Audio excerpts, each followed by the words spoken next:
শুক্রবারের দিন যে ব্যক্তি সকাল সকাল ঘুম থেকে উঠবে, অর্থাৎ ফজরের সময় ঘুম থেকে উঠবে, ফজরের নামাজটা আদায় করে নিবে।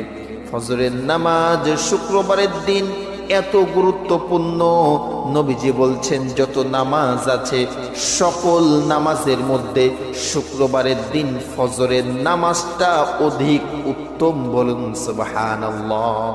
যত নামাজ আছে এ সব নামাজের মধ্যে শুক্রবারের দিনের ফজরের নামাজটা আল্লাহর কাছে বেশি প্রিয়, বেশি উত্তম।